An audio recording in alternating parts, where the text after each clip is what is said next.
Hello students, in today's video we are going to see 10th standard English lesson number 1, that is where the mind is without fear. So in this video we are going to see question answer of this chapter. So let's start. Video आपको maximum resolution पे देखना है तो video clear दिखेगा, at least 360 पे देखेंगे तो video clear दिखेगा। ओके, उसके ऊपर 480 पे और भी क्लियर दिखेगा, 720 पे एकदम अच्छे से क्लियर दिखेगा। चलिए देखते हैं आपका क्वेश्चन आंसर। यहाँ पे स्टार्टिंग में जो क्वेश्चंस रहता है आपका वार्मिंग अप का, उसके यहाँ पे क्वेश्चंस जैसे humanism, patriotism, okay, internationalism, liberalism, environmentalism, तो ये सब क्या है उसके बारे में यहाँ दिया गया है। ह्यूमनिज्म क्या है? A rationalistic outlook towards humans rather than a divine और सुपरनैचुरल वन। तो यहाँ पे किसके बारे में, मतलब एक रेशनलिस्टिक आउटलुक रखना इंसानों की तरफ, या तो रेदर देन डिवाइन, या तो डिवाइन होना चाहिए या फिर कैसा सुपरनैचुरल वन। पैट्रियटिज्म क्या होता है कि पैट्रियाटिक होना, अपनी कंट्री के लिए उसको सपोर्ट करना।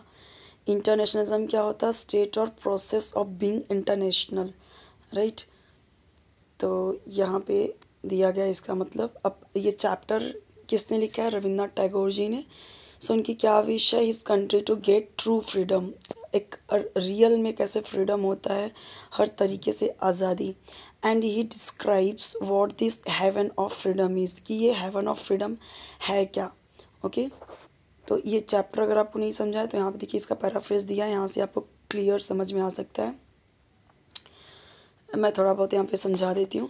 ही begins by saying that the minds of his countryman should be free from any fear and their head should be held high in dignity. मतलब एक सम्मान के साथ जी सके। डिग्निटी का मतलब क्या है? एक हाई इन डिग्निटी मतलब गर्व के साथ, एकदम रिस्पेक्टफुली जी सके, विदाउट एनी फियर, किसी बिना डर के। माइंड कैसा होना है हमारे देश का? एकदम से फ्री माइंड होना है, ठीक है, किसी भी डर के बिना होना है। Knowledge should be free and every one should be allowed to acquire knowledge. तो अभी कैसा है कि हर किसी को ज्ञान करने, अधिकार करने का हक है, अर्जित करने का हक है।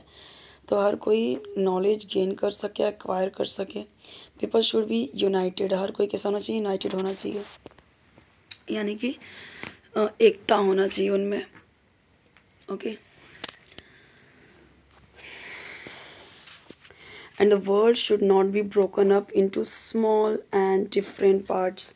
yes, हम तो कहते ही हैं, इंडियंस कहते ही हैं कि वसुधैव कुटुंबकम, दैट मीन्स कि पूरी दुनिया के लोग क्या हैं? भाई बहन हैं, भाईचारा होनी चाहिए, तो टूटना बिखरना नहीं है किसी को। इवन हम अपने देश को भी बोलते हैं कि सारे अलग अलग जो धर्म है वो सब एक हैं, एक भाई बहन है, मतलब भाईचारे की भावना रखते हैं। तो ओवरऑल इस चैप्टर में पूरा एक यूनिटी के लिए और हर कोई सम्मान के साथ जिए, फ्रीडम के साथ जिए, उसमें यही कहा गया है। गरीबी ना हो, हर कोई खुशी खुशी रहे, तो वही सारी चीज़ें यहाँ पे दी गई हैं।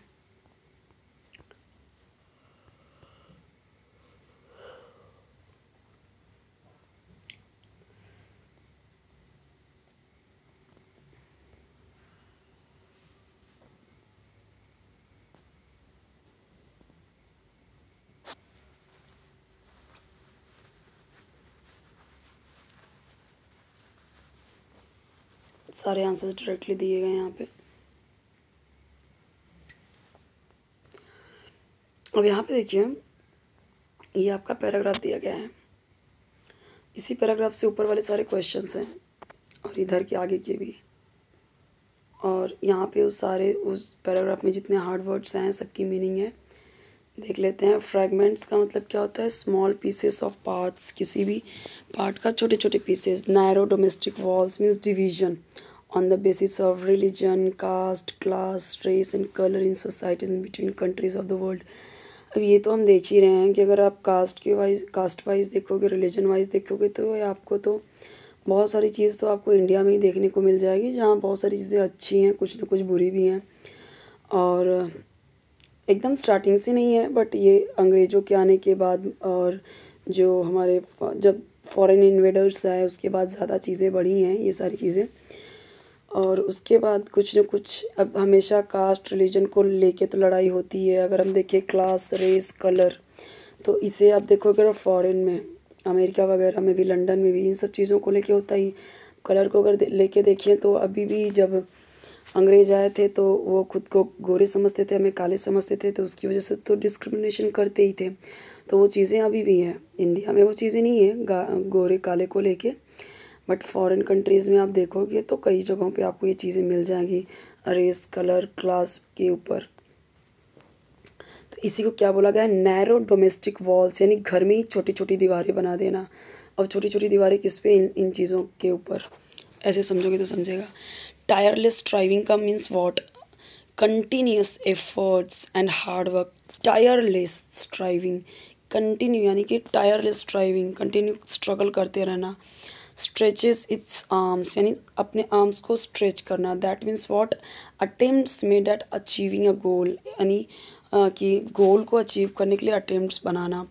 Dreary desert, sand of dead habit, means old traditions. क्या बोला है, dreary desert, sand of dead habit. तो डेड हैबिट है डेजर्ट की तरह, ये क्या है, old traditional rituals, customs and superstitions that are harmful. देखिए ट्रेडिशन कल्चर बुरे नहीं हैं, लेकिन कब तक, जब तक वो किसी को हार्म नहीं करे तब तक वो बुरे नहीं हैं। अगर वो ट्रेडिशन, वो कल्चर एक खुशी दे, सबके लिए अच्छा हो, बेनिफिशियल हो, तो वो सही है।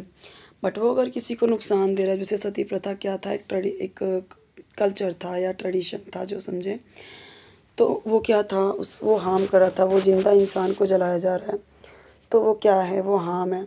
जौहर जो होता था वो क्या है, अब लोग तो अपनी खुशी खुशी करते थे, बट बाद में कुछ चीज़ें कैसे होने लगी, फोर्सफुली भी होने लगी, तो वो चीज़ें कैसी हो गई, गलत हो गई। और तब तक सही है जब तक खुद से किया जाए, खुशी खुशी किया जाए, अच्छे से किया जाए, विलिंगली किया जाए, तब तक ठीक है।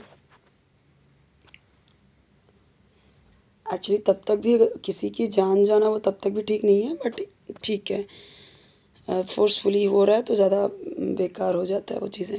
अब यहाँ पे आंसर्स देख ही दिया गया है। Explain the following, what the poet prays to the almighty for.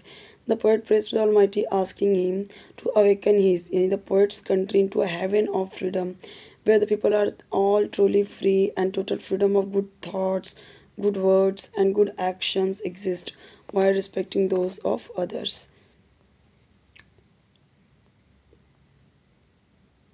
Poet यहाँ पे क्या विश करते हैं वही चीज़ें यहाँ पे दी गई हैं, जो अभी हमने जो पैराफ्रेज में आया, अगर आप अच्छे से पढ़ लिए तो ये इजी हो जाएगा आपके लिए। अब ये देखिए यहाँ पे दिया गया है, वर्ल्ड ब्रेक हो रहा है किसमें, फ्रेगमेंट, डिवीजन, रिलीजन, कास्ट, यही तो भी देखा हमने। और tireless striving should be for, तो टायरलेस स्ट्राइविंग किसके लिए होना चाहिए, attain one's goals as well as to achieve perfection, अपने गोल्स को पाने के लिए, अपने परफेक्शन को अचीव करने के लिए हमें टायरलेस स्ट्राइविंग करना ज़रूरी है। The meaning of where words come out from the depth of truth, तो यहाँ पे आंसर दिया गया है।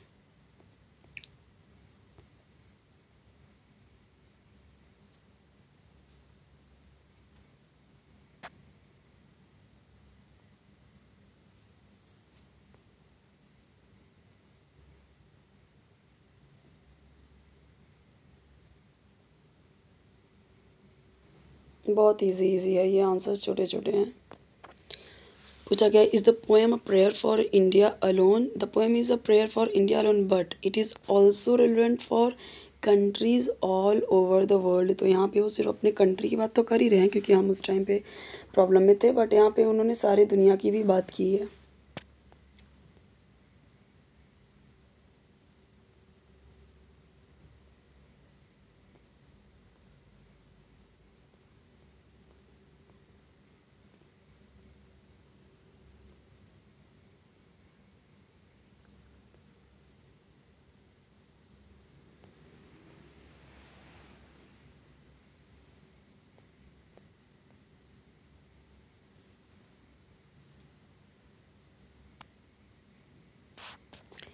यहाँ पे अप्रिसिएशन पैराग्राफ फॉर्मेट में है। आपको सारे अप्रिसिएशन समझ में आने चाहिए क्योंकि कोई भी आ सकता है।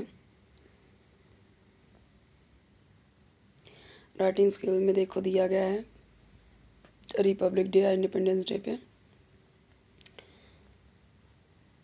स्पीच।